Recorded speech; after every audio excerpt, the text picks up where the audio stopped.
আমি বর্তমান দেশে একটি গুমট ভাব অবস্থান করছে বলে বিবেচনা করেই আপনার মাধ্যমে সংসদ নেতার কাছে আমি একটি নিবেদন করতে চাই।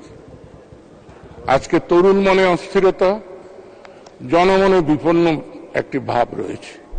এর কারণটি মাসাধিককাল যাবৎ সমাজ মাধ্যমে, তথ্য মাধ্যমে রাষ্ট্রাচারের কিছু কর্মচারীদের নিয়ে যে তথ্য প্রচার হচ্ছে, বিষয়টি সেখানে। তাই আমি আপনার মাধ্যমে সংসদ নেতাকে অনুরোধ জানাব যে এই অধিবেশন সমাপ্ত হওয়ার আগে একটি দিন নির্ধারণ করে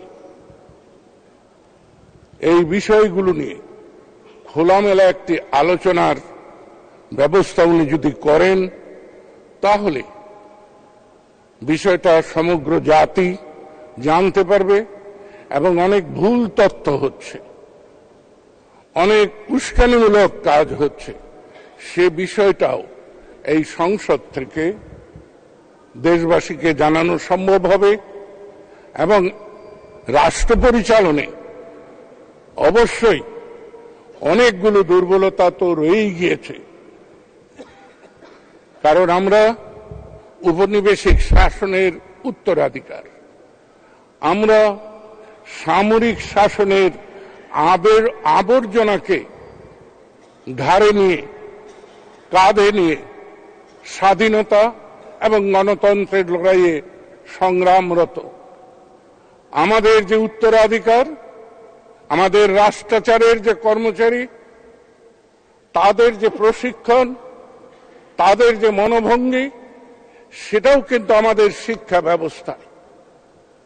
এইমাত্র মাননীয় স্পিকার যে আইনটি অনুমোদিত হল, এই আইনটিও কিন্তু আমাদের জাতিসত্তার যে লড়াই, ৭১-এর মহান স্বাধীনতা যুদ্ধ, রাষ্ট্রপিতার স্বপ্ন কল্পনা, ৭১-এর শহীদদের জীবনদান, নারীর সম্ভ্রমহানি, তার সঙ্গে কিন্তু সাযুজ্যপূর্ণ নয়। আমাদের প্রাথমিক শিক্ষা আজকে অবশ্যই সংকটের মুখে, এ কথাটা মেনে নিতে হবে। সেই সংকট থেকে আমরা উত্তরণ কিভাবে করব, শুধু একটি প্রাথমিক শিক্ষাই নয়। আমি কিন্তু রাজনীতির কথা বলতে চাই না।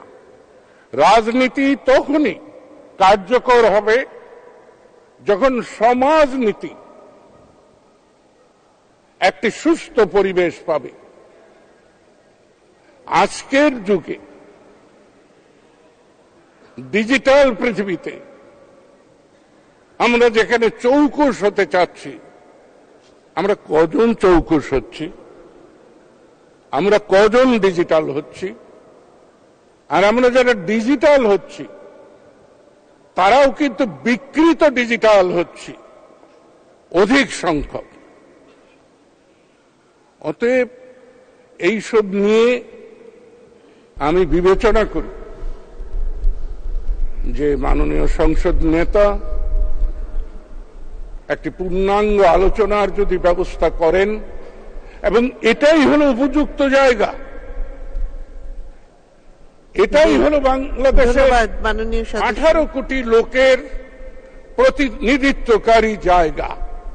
এখান থেকেই যা সিদ্ধান্ত হবে সেটাই হলো জাতির আশা-আকাঙ্ক্ষা, জাতির স্বপ্ন কল্পনা, জাতির লক্ষ্য এবং জাতির অভিযাত্রা।